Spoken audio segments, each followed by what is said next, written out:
아이들은 왜 책을 읽지 않을까요? 중학생 자녀들을 둔 학부모들에게 물었습니다.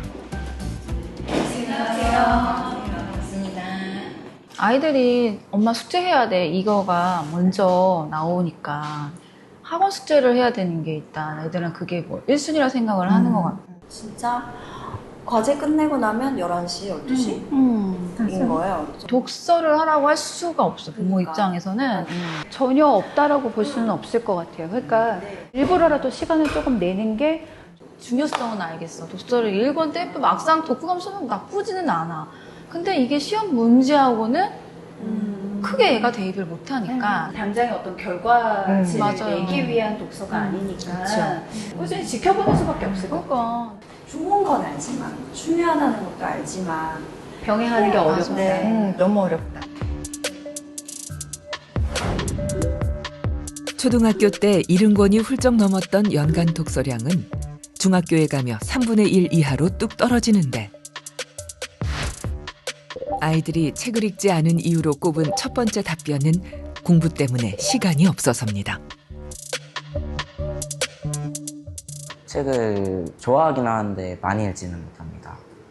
이게 시간도 없고 이제 중학교 올라오고 나서부터는 학원도 다니고 내신이나 수행평가처럼 신경 쓸 것도 많아져서 책을 많이 못 읽게 되는 것 같아요.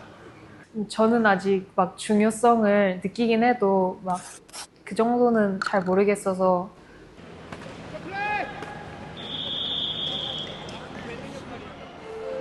경기도의 한 중학교. 수업을 마치고 은유리가 향하는 곳은 집이 아닌 학교 도서관입니다. 친구 세인이를 만나기로 했는데요. 은유리와 세인이는 학교에서 독서왕으로 유명합니다. 둘을 이어준 것도 책이었죠. 그래. 조용히 다가서 내가 책 추천해줄까? 이러고 도서관 유령이야? 은율이가 어딘가로 뛰어가더니 책 하나를 빼서 이거 재밌어 한번 읽어봐 이러고 줬었어요. 근데 마지막 건 좀 괜찮을지도. 주로 도서관에서 만난다는 두 아이들. 대화는 책 이야기가 대부분입니다. 동상치 않은 너희 언니. 나 이거 가져갔잖아.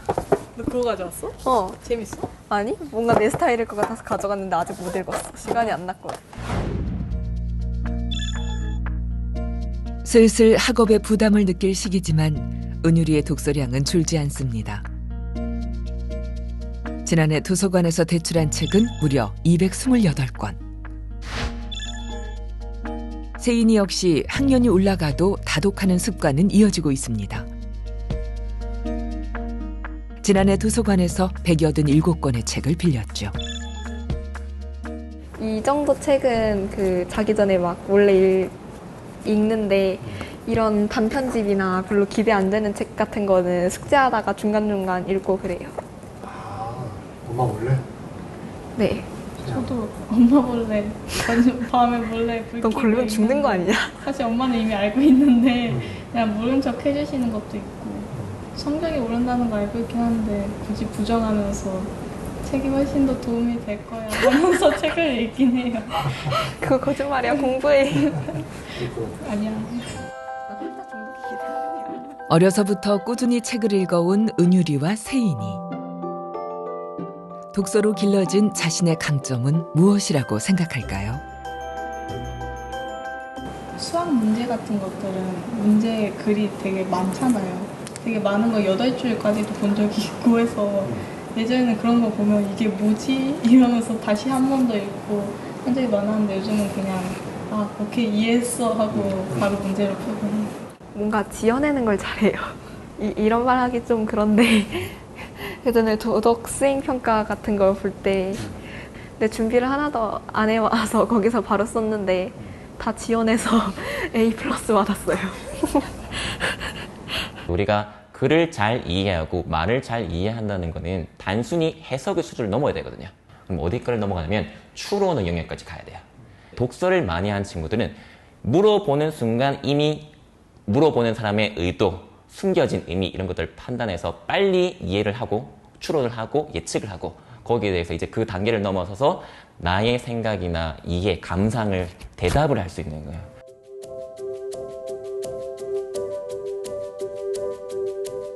기형도 시인의 시 엄마 걱정을 다른 관점으로 쓰는 수행평가.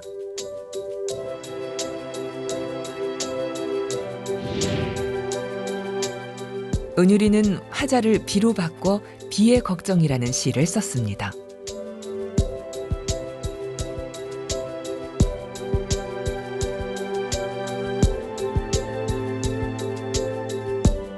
관점을 바꾸어서 이제 시를 표현하는 거예요. 시에서 뭘 이야기하고 하는지를 이해를 하고 화자를 바꿨을 때 느낌이 어떻게 달라지는가. 그렇게 봤을 때 여기 보이는 부분들은 정말 원시를 완벽하게 이해했다. 서평 쓰기에서는 작품에 대한 정확한 이해를 바탕으로 주제와 작가의 의도 등을 추론해 독창적인 감상을 서술했다는 평가를 받았습니다.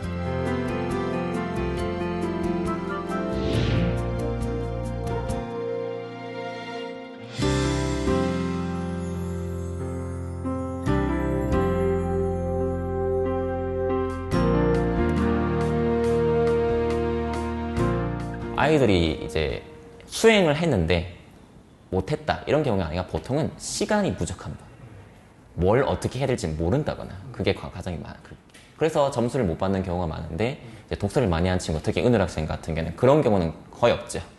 무조건 시간 내에 다 하게 되고 뭘 해야 될지를 잘 알고 그렇기 때문에 수행평가적인 좀 측면에서는 굉장히 오히려 일반적인 지필평가보다 훨씬 더 좋은 점수를 받고 학습적인 능력 중에서 훨씬 더 효과가 좋습니다.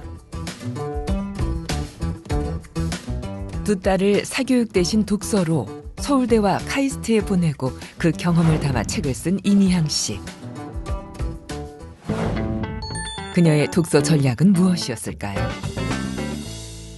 독서를 다독을 해야지. 그냥 조금 독서를 해서 사교육을 이긴다, 대체한다가 아니기 때문에 반드시 다독이어야 되고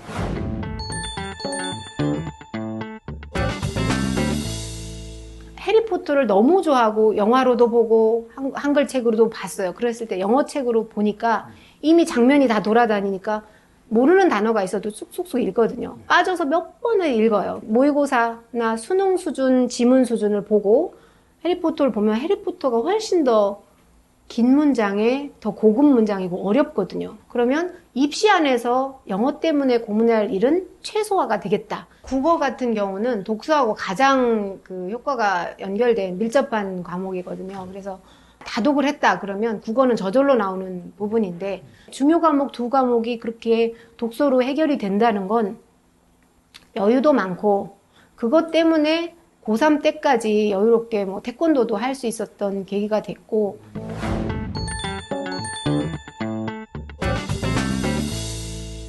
수학도 재밌게 할 방법이 없을까? 그러려면 과목 중에서 가장 추상성이 높은 게 수학이잖아요. 이걸 일상과 연결시키는 책이 있으면 좋겠다 해서 큰 서점에 가봤어요. 근데 와 놀랍게도 과학도서도 어마하게 많은 책들이 있었고 수학 코너도 따로 있었어요. 거기서 가장 어려운 핵심 것을 더 넓게 공부를 했고 용어를 이미 다 습득을 한 상태였기 때문에 개념이 어렵지 않았어요. 물리면 물리, 그다음에 생물이면 생물 이런 지식 도서를 꾸준히 읽는 것으로 그 이론을 아는 것으로 해결할 수 있었습니다.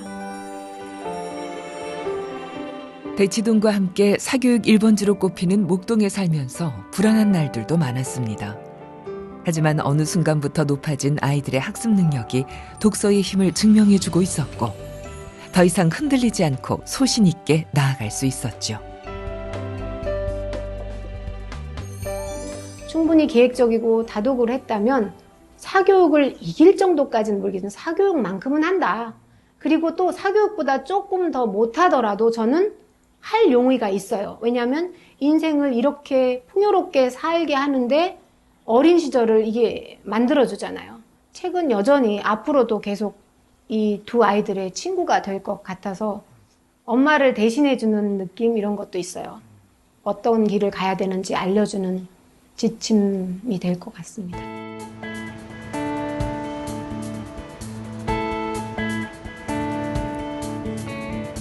서울대학교에서 글쓰기를 가르치고 있는 남인혜 교수는 지난 3년간 수업을 듣는 학생들을 대상으로 흥미로운 설문조사를 했습니다.